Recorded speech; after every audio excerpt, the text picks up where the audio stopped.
Vous avez certainement conscience que depuis le début du mois de septembre, je ne vous parle que d'un seul sujet, sous différentes modalités, la construction de l'Église. Et je vais continuer aujourd'hui en abordant les choses d'une manière différente, parce que la réalité est toujours symphonique. Dieu est symphonique, l'Église est symphonique. Alors j'aurais pu commencer en vous racontant l'histoire du chêne et du roseau, Jean de La Fontaine, vous connaissez. Ce grand chêne qui se pense fort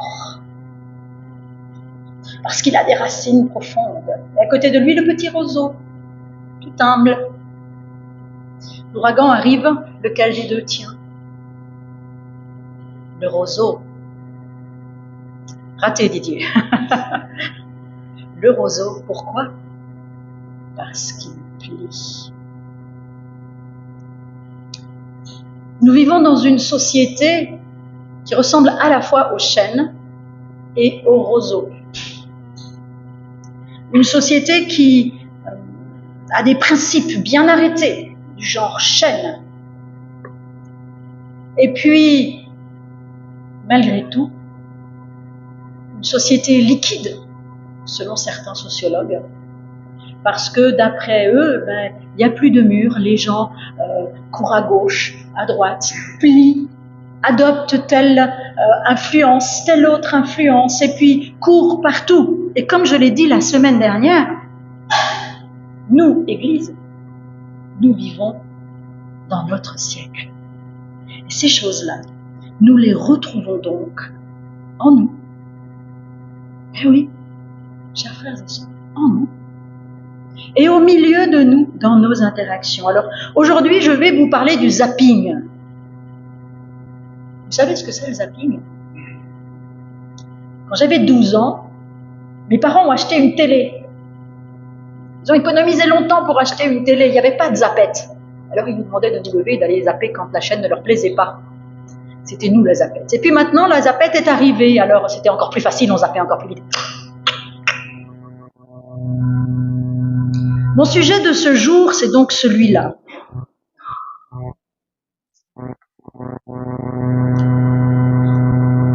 Est-ce que je vis ma foi sur le mode du zapping? Ou plutôt, pour adapter les choses à l'heure des réseaux sociaux, du « Ah, ça, je like !» « Ah, ça, non, je zappe !» Jean 17, versets 20 à 21 et Apocalypse 7, 9 seront mes deux textes d'appui pour ce sujet. Jean 17, 20 à 21. Ce n'est pas pour eux seulement, c'est-à-dire pour les apôtres qui étaient devant lui, que je prie, mais encore pour ceux qui croiront en moi par leur parole, c'est-à-dire pour vous et pour moi. Jésus, à ce moment-là, prie pour nous, afin que tous soient un, comme toi, Père, tu es en moi, et comme je suis en toi, afin qu'eux aussi soient un en nous, pour que le monde croie que tu m'as envoyé. Et Apocalypse 7, verset 9, dit ceci dans la grande vision que l'évangéliste a à ce moment-là. Il voyait le trône de Dieu, et en dessous du trône, je cite le verset, il y avait une grande foule que personne ne pouvait compter, de toute nation, de toute tribu, de tout peuple et de toute langue. Comment vivre l'unité? Cette unité pour laquelle le Christ prie, alors que nous sommes si différents. Et que jusque sous le trône de la grâce de Dieu, les différences seront respectées. Comment vivre cela? Sans zapper.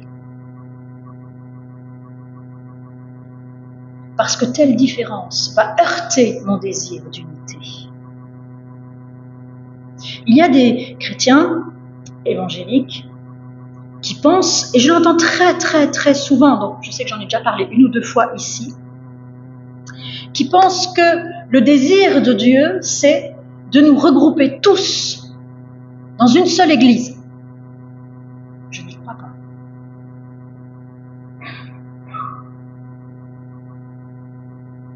Parce que même si l'unité est un thème majeur de l'évangile, des évangiles, et tout particulièrement de l'évangile de Jean, eh bien, dans ce que tous soient un comme nous sommes un, il y a la place pour la diversité. Jésus n'est pas le Père. Ou alors je me trompe et j'ai rien compris. Jésus n'est pas le Père. Et le Saint-Esprit n'est pas Jésus. Ils ont cette caractéristique extraordinaire d'être à la fois un et divers. Un théologien catholique a parlé de l'unidiversité de Dieu. Quel mystère! Alors il est très clair que des chrétiens désireux de connaître l'unité en trouveront le fondement dans la communion qui existe entre le Père et le Fils. C'est ce que Jésus nous dit dans cette prière très particulière qu'il prononce juste avant de mourir sur la croix. Cette unité repose sur une identité de nature. Nous sommes tous enfants de Dieu. Vous trouvez tout cela dans ce chapitre 17. Une unité de sainteté, la sainteté que le Christ nous donne, pas celle que je construis en réponse à ce don initial. Une unité de volonté et de but, partager sa parole, vivre le royaume, une unité d'obéissance à l'amour pour Dieu et pour les frères, qui ne peut, selon Alfred Kuhn, être versée dans nos cœurs que par le Saint-Esprit. Alors je voudrais prendre un exemple très concret pour vous expliquer comment ça peut se construire. Nous, quand je dis nous, je parle de la Fédération baptiste. Je sais qu'un grand nombre d'entre vous ne connaissent pas ou peu la Fédération baptiste. Alors on va mettre de côté cette notion de fédération, c'est une notion qui n'existe pas dans la Bible, mais la notion de Trinité n'existe pas non plus dans la Bible. Cette notion théologique a été élaborée plus tard.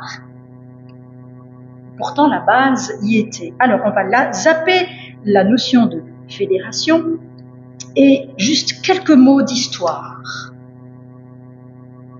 En 1820, le 17 septembre 1820, la première église baptiste de France a été créée dans le Nord, à Nomain. Et puis les églises baptistes se sont développées, ont grandi, etc., sous la conduite d'un groupe de missionnaires américains qu'on appelait le Comité de Boston. C'est eux qui finançaient les missionnaires, et puis ensuite, quand une église s'implantait, ils finançaient les pasteurs. Il y avait donc en France une unité, une belle unité. Toutes les églises faisaient partie de cette union baptiste.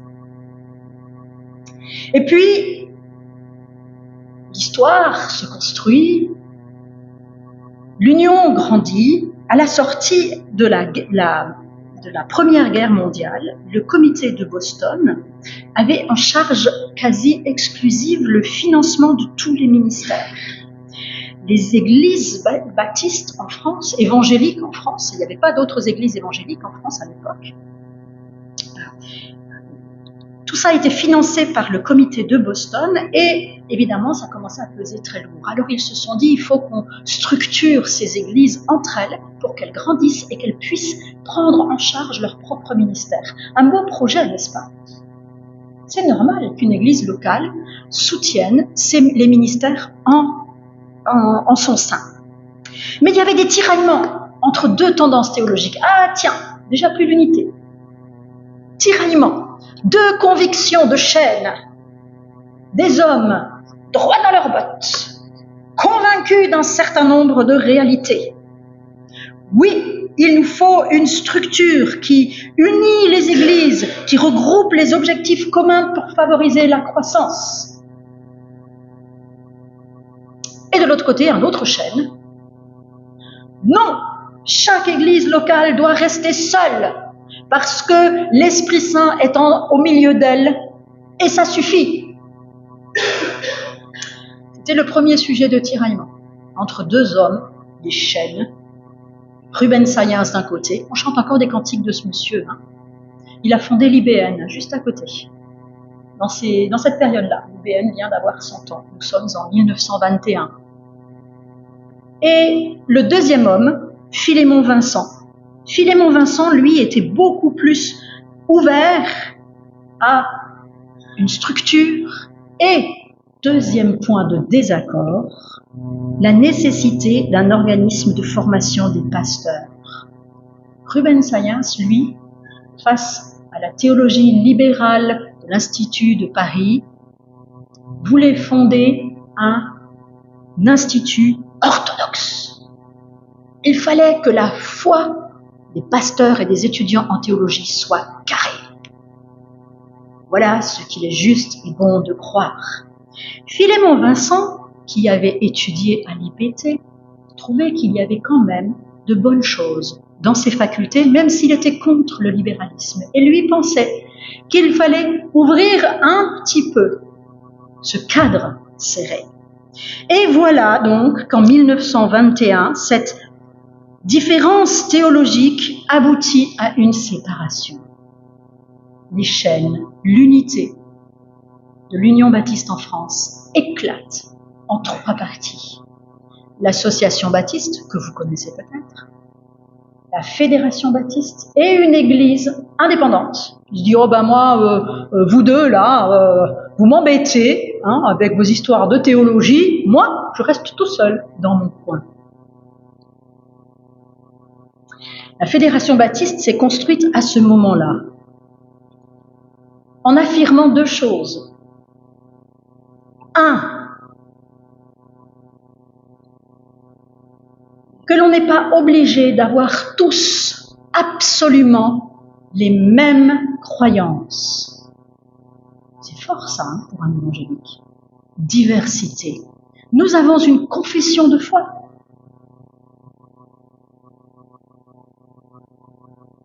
Mais au milieu de nous, il y a place pour une certaine diversité. Et ainsi, vous trouvez des églises baptistes qui sont très ouvertes, par exemple, au lien avec les catholiques, qui vont travailler, évangéliser avec les catholiques, et d'autres qui sont très fermées.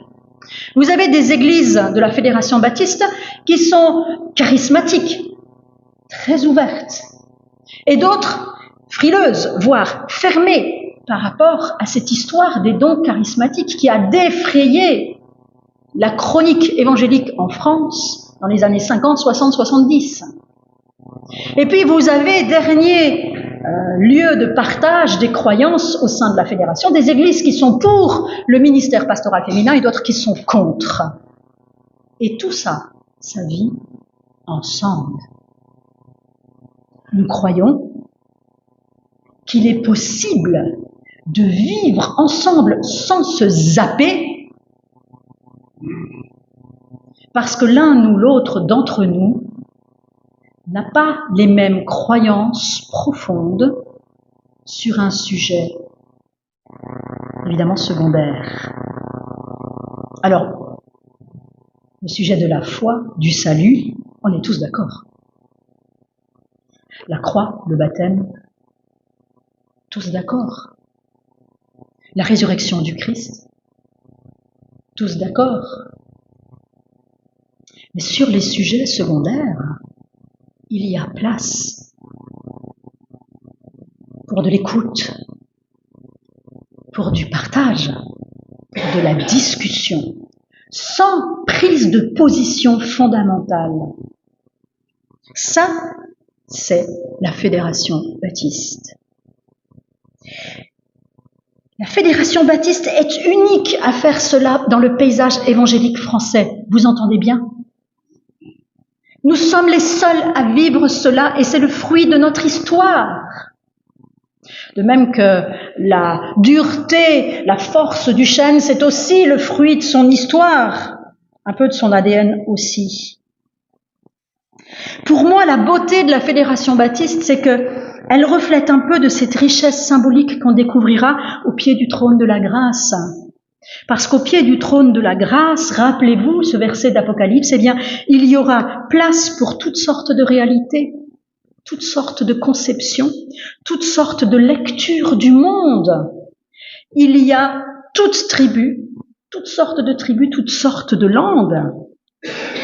Wycliffe, qui était l'un des plus grands traducteurs de la Bible dans l'histoire du protestantisme, Wycliffe dit ceci, et vous le trouvez dans beaucoup de petits livres qu'on étudie en faculté théologique, qu'on appelle les interlinéaires. C'est un livre dans lequel il y a le texte grec ou hébreu, et puis ensuite il y a 2-3 versions et une version littérale, mot à mot. On appelle ça des interlinéaires, parce que ligne à ligne, vous avez plusieurs langues qui vous donne accès au texte. Eh bien, devant la première page de ce livre, vous trouvez cette phrase de Wycliffe. La langue est un filet jeté sur la réalité des choses. Une autre langue est un autre filet. Il est rare que les mailles coïncident. La réalité que la parole du chêne exprimait ne coïncidait pas avec la réalité que la langue du roseau, que ce que le roseau disait, exprimait.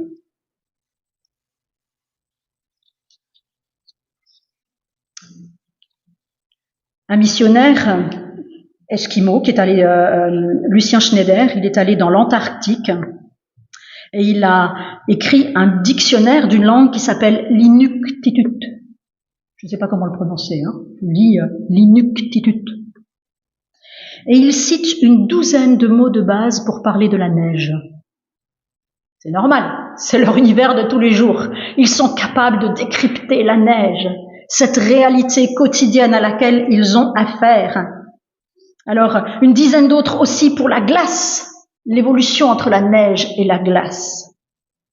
Eh bien, vous savez quoi? Celui qui décortique les cristaux de neige en 20 catégories et celui qui dit simplement neige se retrouveront côte à côte devant le trône de la grâce. Autrement dit, le charismatique et le non charismatique. Le pro et le anti-ministère pastoral féminin. Le danseur et le statique.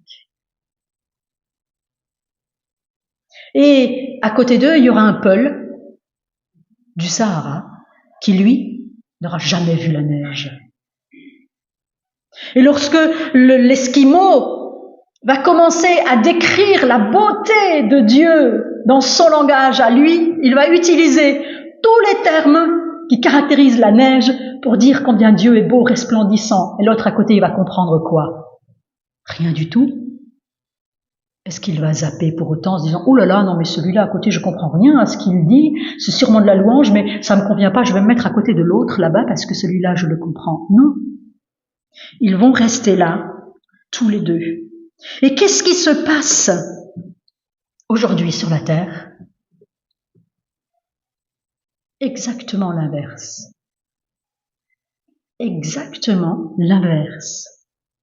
Il y a ce mouvement d'uniformisation, d'indifférenciation, tout est égal.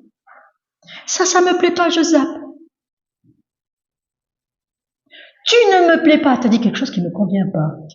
Ben, je te zappe, excuse-moi. Je vais me mettre de l'autre côté de la salle de culte. Parce que mon frère, ma sœur, tu m'as gratté dans le mauvais sens.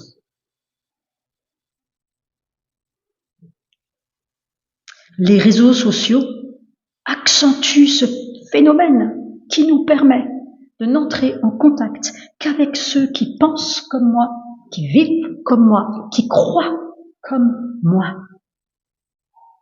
Les autres, ceux qui sont différents, qui me gênent, je commence à les zapper, et puis l'algorithme se charge à lui tout seul de continuer le zapping.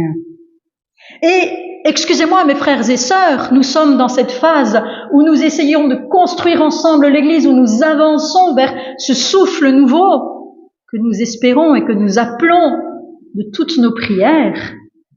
Dans l'Église, c'est la même chose. Il y a de plus en plus d'églises évangéliques, amen, alléluia, et chacune est porteuse de quelque chose de beau, d'une caractéristique divine, porteuse également d'un projet de Dieu, dont elle a la responsabilité de la mise en œuvre. Et en même temps, cela nous donne la possibilité de choisir celle qui me convient le mieux, celle qui me correspond le plus, celle qui répond à mon besoin. La loi de l'offre et de la demande appliquée à la foi chrétienne. Résultat, il y a de moins en moins de véritables rencontres, de débats de fond entre des idées différentes, d'écoute respectueuse. Nous restons figés dans nos croyances comme des chaînes,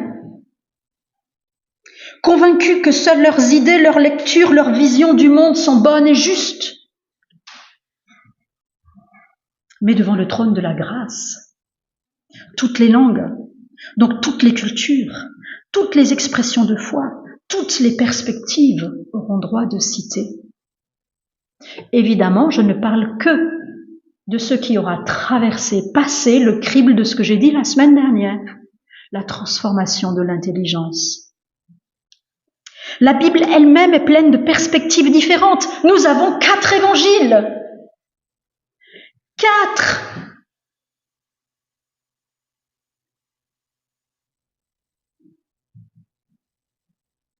Nous avons une pléthore de métaphores et d'analogies pour parler de Dieu.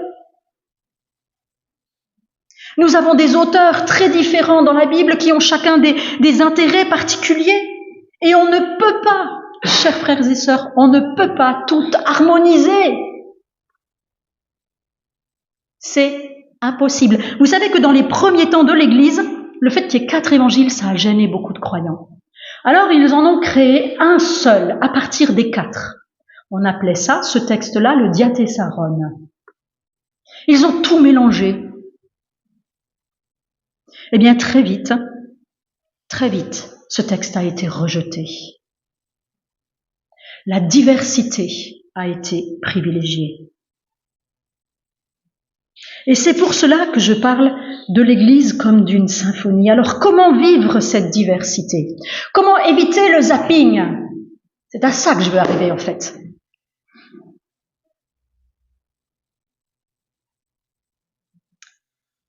Deux choses. Tout d'abord, prions pour un peu plus d'humilité. Que le chêne que je suis, que vous êtes, prie pour un peu plus d'humilité. Ce qui nous unit au-delà du sang de Christ répandu pour chacun de nous et qui fait de nous des frères et sœurs, ce qui nous unit, c'est l'humilité.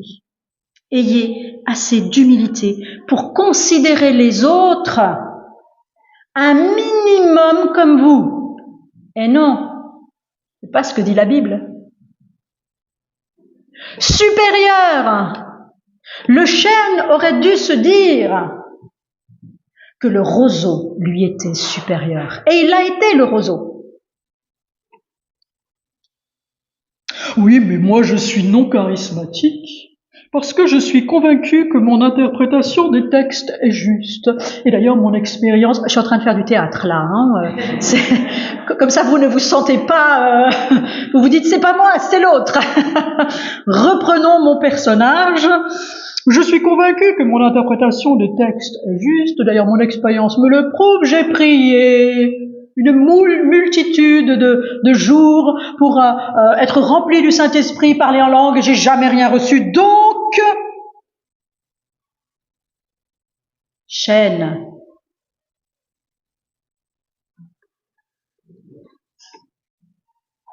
Si vous êtes charismatique, vous pourriez me dire exactement la même chose, mais dans le sens inverse.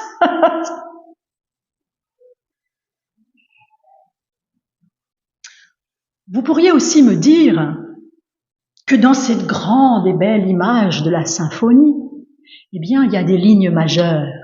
Vous savez, la ligne mélodique, là, les musiciens, ça parle, ça. Hein. Il y a la ligne mélodique, Et puis, il y a les contrepoints, il y a, qu'est-ce qu'on peut dire encore, les musiciens, là? Il y a les lignes secondaires, il y a, voilà, il y a, et que forcément, ce que moi je crois, c'est la ligne mélodique. C'est le plus important. Toutes les théologies ne se valent pas. Ma théologie est... Non. C'est bien parce que ce genre de remarques monte si facilement, n'est-ce pas? N'est-ce pas, chers frères et sœurs? Si facilement à nos cœurs et puis à nos bouches d'êtres humains que l'humilité nous est indispensable. Seule cette humilité peut m'amener à regarder l'autre, celui qui, dans ma propre famille parfois, ne croit pas comme moi, ne comprend pas les Écritures comme moi, ne les met pas en pratique de la même manière que moi. Oui, l'humilité peut m'amener à le regarder comme quelqu'un qui peut m'enrichir. Ne pas accepter cette humilité comme élément de base pour aborder une autre conception, une autre conviction, aboutit à considérer l'autre comme un hérétique finalement.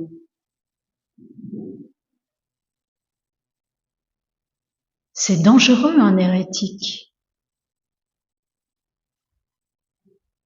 Je dois l'éviter. Je dis souvent, être adulte, c'est avoir fini de grandir par les deux bouts et commencer à grandir par le milieu. Par là. Il y a quoi là? Les entrailles, les tripes.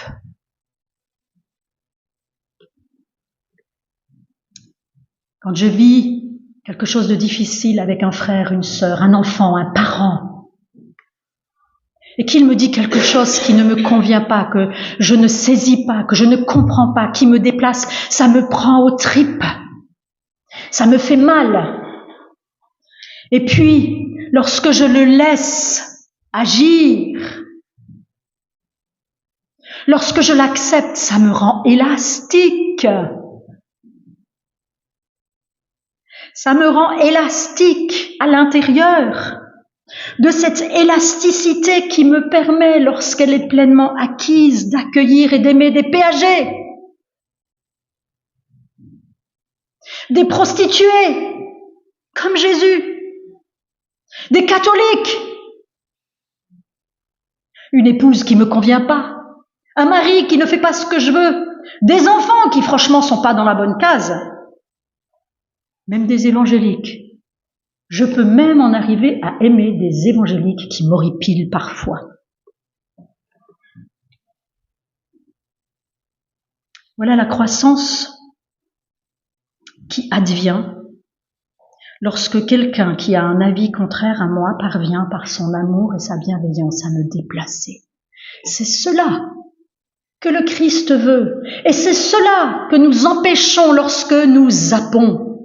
Lorsque cet inconfort intérieur que nous ressentons face à la différence de croyance nous gêne tellement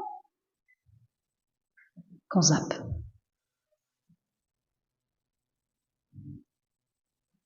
Deuxième point qui va nous aider à vivre cette diversité, à grandir dans la foi. Commençons à questionner nos propres convictions, notre ADN de chaîne. Croyance inébranlable ou fermement ancrée que l'on n'abandonnera pas de sitôt, nous dit le dictionnaire lorsqu'on cherche le mot conviction. Et nous sommes des hommes et des femmes de conviction, n'est-ce pas? Nous sommes des bons évangéliques, franchement. Vous avez déjà vu un évangélique qui n'a pas des convictions?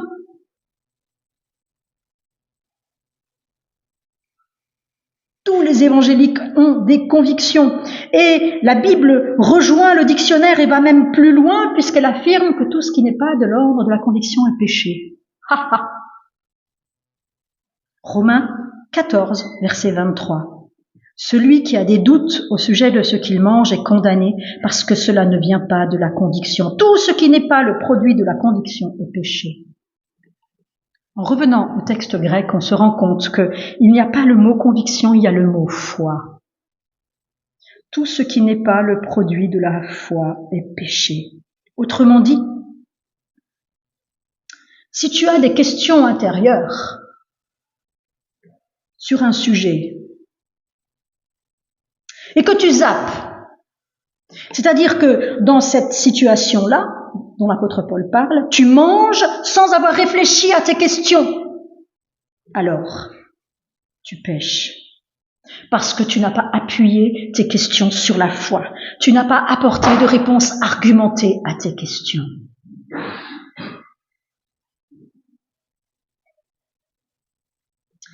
Alors pour vous aider, et je finirai par cela, pour vous aider à questionner vos propres convictions dans l'humilité, je voudrais décortiquer ces convictions. Décortiquer cette réalité. Qu'est-ce que c'est qu'une conviction? Je voudrais la décortiquer en quatre réalités. Parce que pour nous, conviction, c'est un espèce de sac énorme.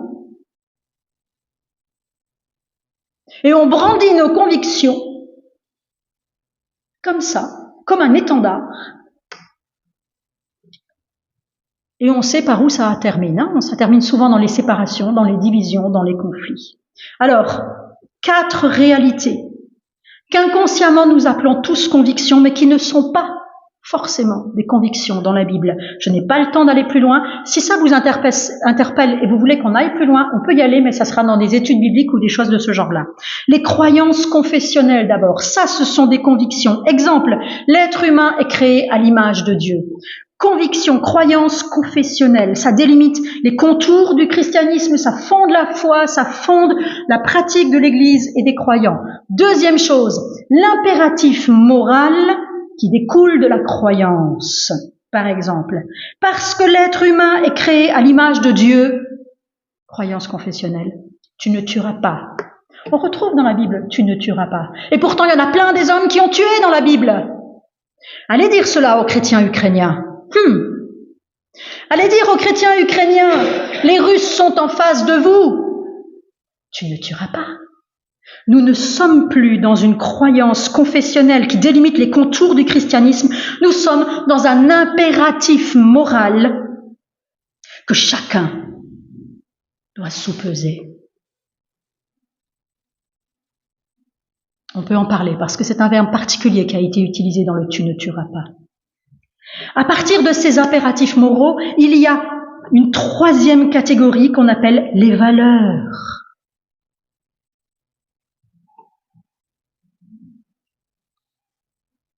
Et là, déjà avec les impératifs moraux, nous avions des problèmes, et alors là, avec les valeurs, c'est un problème encore plus grave.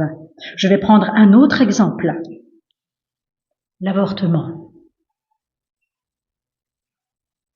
Être humain créé à l'image de Dieu, tu ne tueras pas.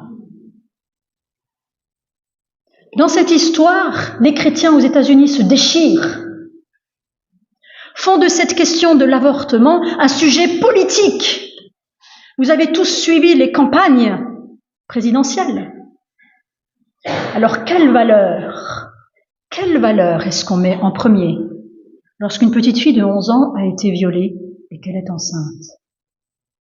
Vous voyez qu'il y a là de quoi poser des questions profondes, auxquelles les chrétiens ne peuvent pas répondre avec des affirmations du type « chaîne ».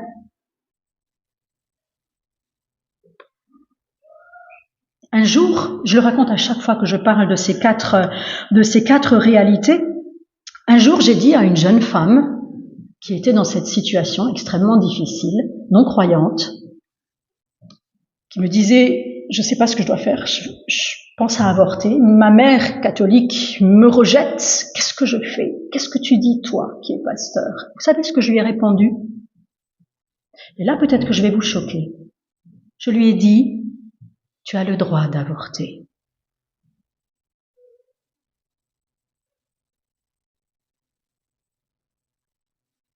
Oh, tu es pasteur. Oui, tu as le droit. Je lui ai dit, maintenant réfléchissons. Moi, personnellement, je suis contre l'avortement, mais réfléchissons. Carte sur table. Qu'est-ce qui va sortir de positif et de négatif si tu avortes? Je vous rappelle qu'elle était non chrétienne, elle n'avait pas les mêmes valeurs que moi.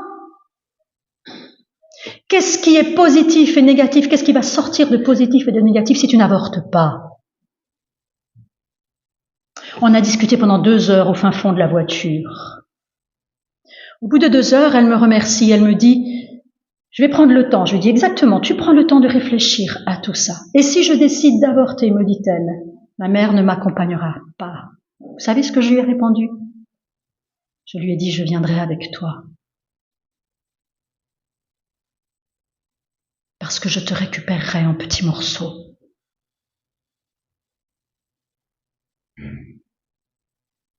Elle s'est effondrée en larmes, elle est partie. 8 jours après, elle revient et elle me dit, je n'avorte pas. Aujourd'hui, ils sont mariés, baptisés, ils ont 2 enfants. J'ai pris le risque de laisser à cette femme la liberté. J'ai placé au-dessus de la valeur vie, la valeur liberté, comme le Christ l'a fait pour la femme adultère. Il a pris le risque qu'elle soit lapidée. Quel sujet terrible! Toutes nos stratégies d'évangélisation sont là. Comment est-ce que nous parlons à des hommes et à des femmes en détresse? Quelle valeur est-ce que nous mettons en premier? Quel dommage que des valeurs magnifiques, le soin apporté aux uns et aux autres, l'équité, la loyauté, la sainteté, la liberté, ce sont des valeurs extraordinaires. Nous devons apprendre à les hiérarchiser et à accepter que notre frère, notre sœur, à un moment donné de sa vie, les hiérarchise d'une autre manière que nous. Combien c'est douloureux et difficile.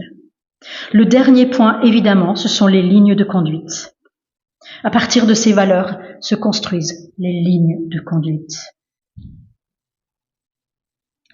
qui répondent toutes à la même question. Comment puis-je honorer Christ du mieux possible, au moment, à l'endroit et dans les circonstances où je suis? Apprenons à ne pas appeler tout élan intérieur conviction. Apprenons à voir ce qui est de l'ordre de la croyance confessionnelle, la base, les contours basiques du christianisme, les impératifs moraux, les valeurs et les lignes de conduite, afin que nous soyons un peuple qui aime avant toute chose. Il est prêté à Augustin un adage qui résume parfaitement la question de ces divergences. Je le cite. Dans les choses nécessaires, unité. Dans les choses secondaires, liberté. En toutes circonstances, charité. Et c'est ainsi, à mon sens, que nous parviendrons ensemble au projet de Dieu que l'apôtre Paul nous cite en Éphésiens 4, verset 13. Nous parviendrons à l'unité de la foi et de la connaissance du Fils de Dieu, à l'état d'hommes et de femmes faits et faites, matures, avec les mêmes entrailles de miséricorde que le Christ et Dieu lui-même, à la mesure de la stature parfaite du Christ. Voilà le plan de Dieu. Je vous exhorte, mes frères et sœurs, à considérer ces éléments, humilité, travail nécessaire sur nos propres convictions, pour que l'amour jaillisse au milieu de nous, et que nous soyons un peu de ces prémices du trône de la grâce, ou l'Esquimau l'Inuktitut qui décortique la neige, l'occidental, le français qui la voit de temps en temps et qui n'a qu'un mot, et le peul puissent adorer, louer, en s'écoutant et même s'ils ne se comprennent pas toujours, continuer d'adorer le Dieu unique et vrai qui nous aime de cet amour extraordinaire. Amen.